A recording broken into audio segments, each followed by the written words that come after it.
তোমরা হলে ক্ষমতাবান, তোমাদের কত ক্ষমতা, মানুষ তো দূরের কথা, তোমরা নিজের আল্লাহকে নিজে বানাও। শুধু তাই নয়, তোমাদের ক্ষমতা দেখো, কোন কালিকে 1.5 ফুট, কোন কালিকে 22 ফুট, যেমন টাকা আছে আল্লাহর তেমনি সাইজ বানাতে পারো। হয়তো কোনো উপায় নাই, এটাতে তোমাদের কাছে কোনো ব্যাপার নাই। তোমরা এত পুরুষ, তোমাদের ক্ষমতা এত বেশি, মুসলমানের বাচ্চাকে আল্লাহর বিরুদ্ধে একটা কথা বলতে বলো, ও বলতে পারবে না, তো করে তোতলা হয়ে যাবে, আল্লাহর বিরুদ্ধে কথা বলতে পারবে না। কিন্তু তোমরা এত সুপুরুষ, তোমাদের ক্ষমতা কত বেশি। পূজা যখন হয়ে যাবে, ওই মূর্তিটাকে নদীতে যখন তুমি ভাসাতে যাবে, তখন আল্লাহর ঘাড়ে তুমি চড়ে গিয়ে ওকে পানিতে ডুবাবে। তুমি কি কম মাস্তান নাকি? তুমি নিজের আল্লাহর চোপাতে উলাদ মারতে পারো, এটা মুসলমানরা পারবে না। এটা হলো তোমাদের সব থেকে বড় ক্ষমতা পুরুষ। আল্লাহ শিক্ষিত ছেলেদের চুপ করে বসে আছে, ইঞ্জেকশন পড়ে গেছে। তারপরে বলছে, আর একটা কথা বলি বাবা। কি কথা? যার ছবি পৃথিবীতে এসেছে তার ইজ্জত বেড়েছে না কমেছে? কমেছে। আমি অনেক জায়গায় বলেছি, দেখবেন ইউটিউবে পেয়ে যাবেন কোনোদিন। রায়গঞ্জের বাস স্ট্যান্ড দিয়ে গাড়ি পেরোচ্ছে, আমার খুব পেশাব লেগে গেছে। তাড়াহুড়ো করে ড্রাইভারকে বলছি, দাঁড়া, তোরে আর থামা যায় না। তাড়াতাড়ি বাস স্ট্যান্ডে ঢুকলাম, তো বোতল হাতে করে একে জিজ্ঞেস করছি, ওকে পেশাবখানা কোথায়? বলছে এখন হয়নি, ভেঙে বানাচ্ছে, ওই ড্রেনে করে নিল। তো কোন রকম গুলকির ফাঁকে আনলোড তো করতে হবে। যেই পেশাব করতে বসেছি, ধ্যান ধারণা কোনো দিকে নাই, পড়ছে কোথায় মালটা, এ ধ্যান ধারণা নেই। যখন পেশাবটা হলো তো জানটা বাঁচলো, তাকিয়ে দেখছি না, ওখানে একটা পেপার পড়ে আছে আনন্দবাজার, আর ফার্স্ট পেজে প্রণবের ছবি আছে, প্রণবের মুখেই গেল পেশাবটা। তখন ও রানিং রাষ্ট্রপতি। হায় রে আল্লাহ, রাষ্ট্রপতির মুখে মুতলাম রে। হ্যাঁ, রাষ্ট্রপতির মুখে মুতলাম রে। বিশ্ব নবীর ছবি নেই, আল্লাহর ছবি নেই, ইজ্জত বেঁচে আছে। শোনেন ঘটনা, যখনই পুজোর সিজন হবে, বড় বড় মণ্ডপের ছবিগুলো পেপারে আসে না? কোথা কেমন মূর্তি হলো, প্রথম দিন সেটা পেপার, প্রথম দিন সেটা নিউজ পেপার, খবরের কাগজ, সম্মানের জিনিস ব্যাগে এসেছে, পেটিতে এসেছে। দ্বিতীয় দিনে সেটা পুরাতন পেপার, পঞ্চম দিনে সেটা ওজনে বিক্রি হয়ে গেল, 6 নম্বর দিনে সেটা ঠুঙা বেনে গেল, 7 নম্বর দিনে ওটাতে ছেলেরা মুড়ি খেলো, ছুঁড়ে ফেলে দিল, ড্রেনে চলে গেল। বড় বড় দেবতাদের ছবি খুঁজে দেখবেন, এরা মানেও না, মানতেও পারে না। নিজের চোখে দেখা স্বামী এইভাবে পেপার পড়ছে, বিশ্বভারতী, আমাদের একটা ট্রেনের নাম বিশ্বভারতী, ওই ট্রেনে পেপার পড়ছে, হাওড়া যাচ্ছে, এদিকে স্বামী স্ত্রী বসে আছে, এদিকে আরো লোক সব বসে আছে। হঠাৎ করে একটা 1.5-2 বছরের বাচ্চা, সে যুগে হাগিস ছিল না, পায়খানা করে ফেলেছে। স্বামীকে ওর স্ত্রী বলছে, পেপারটা দাও তো গো, সাফ করে দি। এইভাবে পেপারটা দিল, পেপারে ছিঁড়ে পায়খানার পাছাটা ছেলের সাফ করছে। তো মা দুর্গার কালী দিয়ে সাফ করছে। পৃথিবীর কোন মুসলমানের মেয়েকে যদি বলা হয় একটা পাতাকে ছিঁড়ে নিয়ে তোর বেটার নাকের পোঁটাটা ফেল, পাছাটা নয়, ওই মেয়েটার হাত কাঁপবে, শাড়ি দিয়ে মুছবে, চাদর দিয়ে মুছবে, আল্লাহর কালাম পাকের পাতা ছিঁড়তে পারবে না। মুসলমানরা হলো কাপুরুষ। তো আমার আল্লাহ বলছেন, 4টা অ্যাঙ্গেল দিছি তোদেরকে, যে অ্যাঙ্গেলটা কেবেলটাকে ধরবি তো আমি আল্লাহকে পেয়ে যাবি রে। নিশ্চয় আমি আল্লাহ তোদের কাছে আছি। বিসমিল্লাহির রহমানির রহিম। ইন্না ফি খালকিস সামাওয়াতি ওয়াল আরদি ওয়া ইখতিলাফিল লাইলি ওয়ান নাহারি লাআয়াতিন লিউলিল আলবাব।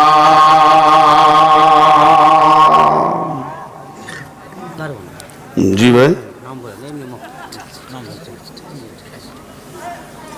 আমাদের বিরক্ত লাগছে নাকি? তো লোক উঠছে যে নসিব খারাপ, খালি আমাকে শেষে দিবে। কমিটির লোককে একবার চুমকিয়েছি, আর অন্য করে 20 বার বলেছি যে আমাকে একবার আগে দেন, 1 বছর দেন, কিন্তু লোক পালিয়ে যাবে যে। তো ওদের সাথে আমিও পালাবো, তো অসুবিধা কি হলো? আপনারাও শুতে যাবেন, তো অসুবিধা কি হলো? শুনেন, মন দিয়ে শুনেন, আপনাদের একটা রাত কষ্ট করেন, একটা রাত, প্রতি রাত নয়, 4টা। একটা হলো আসমান, সৌরজগৎ, যাও আল্লাহকে পাবে। সুস্মিতা মহিলাটা চাঁদে থেকে ঘুরে এসে ইসলাম কবুল করলো। অনেক বিজ্ঞানী আছে চাঁদে থেকে ঘুরে এসে ইসলাম কবুল করেছে। জি, কেন? ভারতবর্ষে ট্যালেন্টেড ছেলে আছে, তারা কিন্তু ওই রাজনৈতিক চেয়ারে বসেনি। চেয়ারে যেটি বসে আছে একদম পার্লামেন্ট থেকে পঞ্চায়েত পর্যন্ত রাখালটি, অমানুষটি বসে আছে। আল্লামা কবি একবার বলে দিয়ে চলে গেছে, আর আল্লাহ রসুলও বলে দিয়ে চলে গেছেন। জি, একটা বাস খালি এরকম করছে, সিটে বসেও শান্তি নেই, খাড়াবাড়া প্যাসেঞ্জারে বলছে এমন কেন হচ্ছে? একজন প্রফেসর সেও বসে আছে, উকিল বসে আছে, ডাক্তার বসে আছে, এমন কেন করছে? তো আর একজন মুরব্বী বলছে তোকে হুঁশ আছে, হ্যান্ডেলটা মাতালের হাতে, যে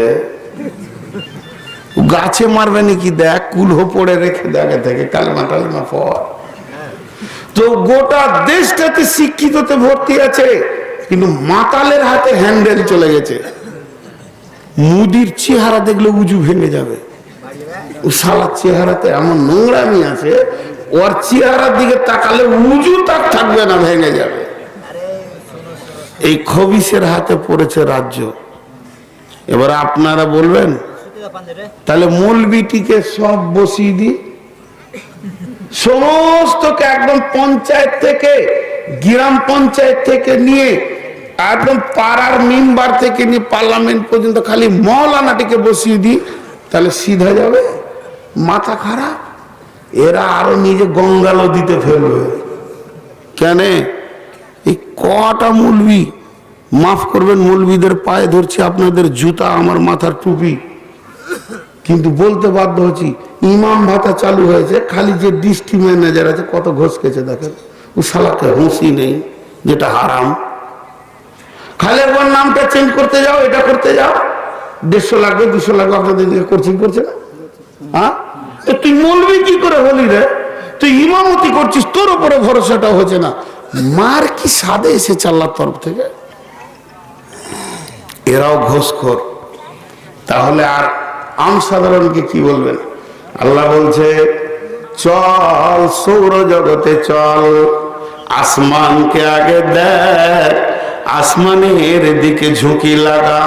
বিসমিল্লাহির রহমানির রহিম। الذي خلق 7 سماوات طباقا ما ترى في خلق الرحمن من تفاوت فارجع البصر هل ترى من فطور ثم ارجع البصر كرتين ينقلب إليك البصر خاسئا وهو حسير ولقد زينا السماء الدنيا بمصابيح وجعلناها رجوما للشياطين واعتدنا لهم عذاب السعير। আল্লাহ তাবারাক ওয়া তাআলা আসমান সম্পর্কে কথা বলেছেন। তোমরা একবার দেখো, তোমাদের মাথার উপরে মজবুত 7টা আসমান আছে, এর ভিতরে কোনো ত্রুটি খুঁজে পাও নাকি? তোমরা দেখো দেখো দেখো, তুমি দেখো, তোমার গোষ্ঠীকে লাও, তোমার বাপকে লাও, তোমার মাকে লাও, তোমার শ্বশুর শাশুড়ির গোষ্ঠীকে লাও, বন্ধু বান্ধবকে লাও, আবার তাকাও, তাকাতে তাকাতে তাকাতে তাকাতে তাকাতে তাকাতে তোমার চোখ ক্লান্ত হয়ে যাবে, নজর নিচে চলে আসবে, তবুও আমি আল্লাহর একটা ত্রুটি খুঁজে বের করতে পারবে না। আমি এত বড় আসমান বানিয়েছি, এই আসমান কয়টা আছে? 7টা আছে। একটা আসমান কত মোটা? বলে 500 বছরের রাস্তা মোটা। একটা আসমান মধ্যখানে ফাঁক কত আছে? বলে আরো 500 বছর, আবার 500 বছরের রাস্তা, আবার 500 ফাঁক আছে। এইভাবে 7টা আসমানকে পর পর সাজানো আছে। বিশ্ব নবী বলেন, এই ফাঁকটা মোটাটা যত, এখান থেকে আসমানটা যত দূরে আছে, আবার আসমানটা মোটা আছে অতটা, তারপরে ফাঁকটা যত বড় আছে আবার মোটা আছে অতটা। এইভাবে আল্লাহ 7খানা আসমানকে বানিয়েছেন। মাথার উপরে কোনো স্তম্ভ নাই, কোনো খুঁটি নাই, আল্লাহ এটাকে তুলে রেখে দিয়েছেন। এই ব্যাপারে কি তোমার চেতনা আছে না? তিনি একজন নিয়ন্ত্রক রয়েছে, যার হুকুমে আসমান জগৎটা এই অবস্থায় রয়েছে।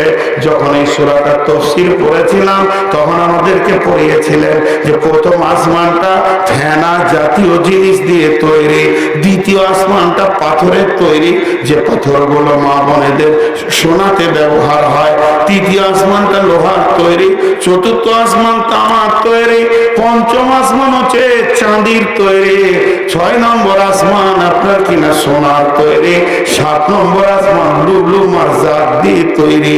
আল্লাহ তাবারক ওয়া তাআলা 7খানা আসমানকে মাথার উপরে রেখেছেন। এই পর্যন্ত তিনি শেষ করেননি। আল্লাহর কোরআনের মধ্যে আছে,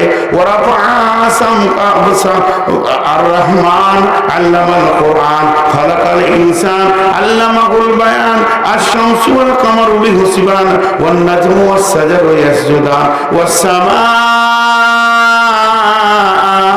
রাফাহা ওয়া ওয়াদাল মিজান ওয়াস সামাআ রাফাহা ওয়া ওয়াদাল মিজান। এই আয়াতটা তাফসীর বালাগুল মুবিন নামে পত্রিকায় দিয়েছিলেন। কেমন তাফসীর, 7টা আসমান কিভাবে সাজানো আছে। এই তাফসীরটা লিখতে গিয়ে তিনি মুফাসসিরিন, যিনি বালাগুল মুবিনে বের করেছিলেন, তিনি বলছেন এটা একটা জমিন, এই জমিনের পর আছে চারিদিকে সমুদ্র, সমুদ্রের ওই পারে আছে পাহাড়, সেই পাহাড়ে প্রথম আসমান নামানো আছে, তারপরে আবার আছে জমিন, তারপরে আছে সমুদ্র, তারপরে আছে আবার পাহাড়, সেখানে দ্বিতীয় আসমানটা তার থেকে বড় বৃহৎ করে নামানো আছে, তারপরে আবার আছে পাহাড়, তারপরে আছে সমুদ্র, তারপরে তৃতীয় আসমানটা তারপরে নামানো আছে। এইভাবে 7খানা আসমানকে আমার আল্লাহ বলছেন আমি বানিয়েছি। শুধু তাই বানাইনি, ওয়ালাকাদ যায়্যানাস সামাআদ দুনিয়া বিমাসাবিহা ওয়া জাআলনাহা রুজুমান লিশ-শায়াতিন। আমি দুনিয়ার আসমানটাকে আমি সাজিয়ে দিয়েছি। কেমন ভাবে সাজিয়েছি? চন্দ্র, গ্রহ, নিউটন, প্লুটো, সূর্য, এইভাবে গ্রহ দিয়ে ওটাকে সাজিয়ে রেখেছি। তোমরা কি জানো এই স্বর্ণ আসমানটা কত সুন্দর করে সাজানো আছে? রাত্রিবেলায় দেখবে সেখানে কালপুরুষ দেখতে পাবে, সেখানে বুধ দেখতে পাবে, টিপ ডিপ ডিপ ডিপ করে আলো জ্বলছে দেখতে পাবে। এই নক্ষত্রগুলো কে সাজিয়েছে? কে সাজিয়েছে? কে সাজিয়েছে? আমি সাজিয়েছি, আমি সাজিয়েছি। শুধু তাই নয়, বিজ্ঞানীরা বলছেন এই পৃথিবী থেকে আর সূর্য হলো 13 লক্ষ গুণ বড়। এই সূর্যটাকে বাদ দেন, আরো তারা রয়েছে সূর্য থেকে কোটি কোটি বিলিয়ন মিলিয়ন গুণ বড়। শুধু তাই নয়, আসমানে পশ্চিম দক্ষিণ থেকে পূর্ব উত্তর কোণ পর্যন্ত একটা ছায়াপথ আছে, যাকে ইংরেজিতে গ্যালাক্সি বলে। এই গ্যালাক্সিতে কয়েক কোটি তারা রয়েছে, যেগুলো পৃথিবী থেকে কোটি কোটি বিলিয়ন মিলিয়ন গুণ বড়। আল্লাহ এই পর্যন্ত শেষ করেননি। আল্লাহ তাআলা ওই গ্যালাক্সি পথে গিয়ে একটা ব্ল্যাক হোল পাওয়া গেছে, যার নাম হচ্ছে কালো গহ্বর অন্ধকার। সে অন্ধকার গর্তটা কত বড়, ওই খালটা কত বড়, প্রতিনিয়তে কোটি কোটি তারাকে গিলে ফেলছে। তা আমার আল্লাহ বলছেন, তুমি যদি আসমান জগতের দিকে একবার তাকাও, তাহলে তোমার মাবুদকে তুমি সহজেই খুঁজে পেয়ে যাবে। নিশ্চয় গুলিকে নিয়ন্ত্রণ করনেওয়ালা একজন আছে, তিনি হলেন ইন্নাল্লাহ আলা কুল্লি শাইইন কাদির।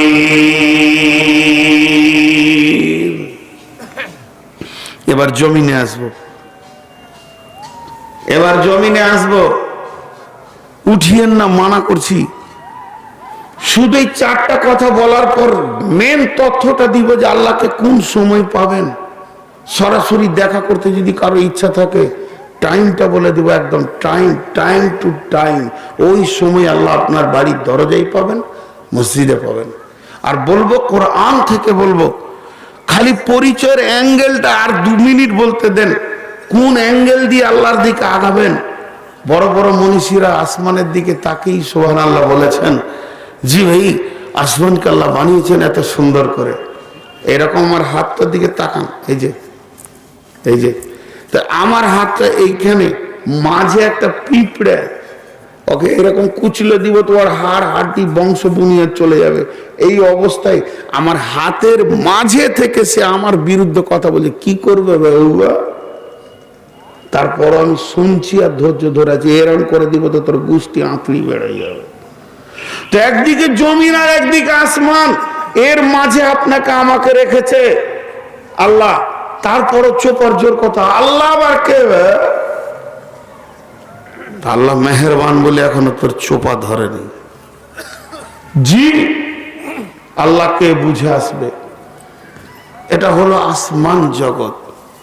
এবার জমিনে আসি। আল্লাহ বলছেন, জমিনটার দিকে তাকা, দেখ এর ভিতরে কি কারিশমা আছে।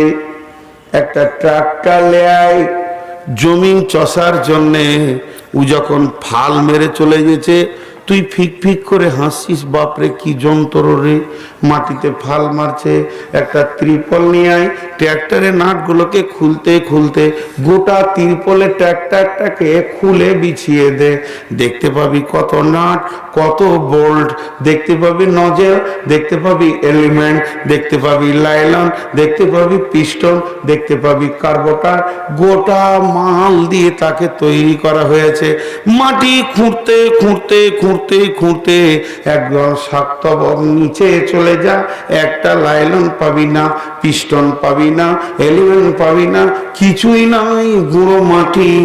একই মাটিতে ফসল ফলে, অম্ল তিক্ত ঝাল, সেই মাটিরই উপাদান সাদা বেগুনি লাল। এক কাটা জমিনকে তুই ফেড়ে দে, তাকে আঁচড়ে দিয়ে ভালো করে মাটিটা বানা। একটা মরিচের গাছ দে, একটা নিমের গাছ দে, একটা কালমেঘের গাছ দে, একটা আখের গাছ দে, একটা আমের গাছ দে, একটা ডাবের গাছ দে, আর একটা খেজুরের গাছ দে। খেজুর গাছের মাথা ছিলে দিয়ে দেখ, মধুর মতো মিষ্টি। একই মাটির সরিয়াম, একই মাটির ফরফরাস, একই মাটির রস। ডাবের গাছ চেয়েছে দিবি, মিষ্টি রস পাবি না। কিন্তু ডাবের ভিতরে তোর পাতলা পায়খানা হয়েছে, মিনারেল ওয়াটার খেতে হবে তোকে। এটাকে ছাঁকা পানি তৈরি করা আছে। আল্লাহ বলছে, শোন শোন, মিনারেল ওয়াটার তোর বাপ বানাইনি, তুই বানিয়েছিস, তোর দাদু জানতো না। কিন্তু আমি আল্লাহ তোদের জন্য ডাবের ভিতরে পানি ভরে রেখে দিয়েছি, কোনো ফাঁকা নাই, কোনো ওখানে রাস্তা নাই, কোনো লিকও পাবি না। ডাবকে কাটবি, তোর জন্য আমি মধুর পানি রেখে দিয়েছি, যে পানিটা তোর শরীরে মানে স্লাইনের কাজে লাগবে। একবার পান করে দেখ, আখের ভিতরে দাঁতে চাপ মার, কত সুন্দর মধুর রস তার ভিতরে রয়েছে। আমকে চোষ, ক্লান্তি দূর হয়ে যাবে। ভুলবশত নিমের পাতাতে চাপ মারবি না, মুখটা বেঁকে যাবে, তাল পাবি না। আর যদি মরিচে জোরে মেরে দিস, তাহলে নানির নাম ভুলে যাবি। কত পাওয়ার ভরে রেখেছি, কিন্তু একটাই মাটি, একটাই সরিয়াম, একটাই ফরফরাস। এই মাটিটা মরিচ হবে, ওইটা হবে না। ওই জায়গায় মিষ্টি মাটি, এটা টক মাটি, এখানে আম হবে। এমন সিস্টেম আমি বানাইনি। শেখ সাদি আলাইহি রাহমা বলছেন, আদি মে জমিন সুফরা ইলমে ওস, চে দুশ্মন বাড়ি খাঁচ লাগে রে দোস্ত, বতাহদীদ কর বারক সতে কে হুকম, বামানঙ্গর হে সুমুক মুমিয়ন, নিহদনাল ফিরোজ দের সুলবসান, গুলে লাল দর সাখ ফিরোজ রং। শেখ সাদি বলছেন, হে আল্লাহ, তোমার কত প্রশংসা করব।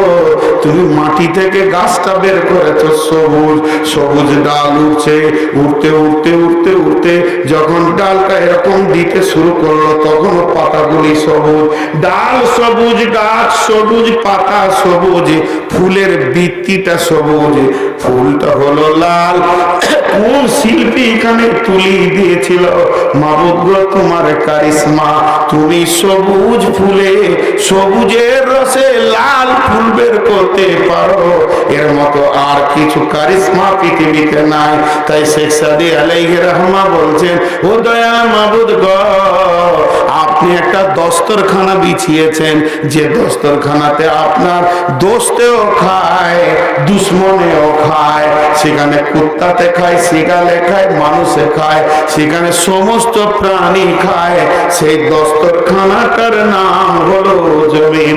আলম নাজালিল আরদা মিহাদা, আমি কি তোমাদের জন্য জমিনকে স্থির করে দিইনি? আর পাহাড়গুলোকে দিয়ে জমিনকে স্থির করেছি। পানির উপরে কোনো নৌকা স্থির হতে পারে না, কাঁপবে কাঁপবে কাঁপবে। যদি আমি জমিনটাকে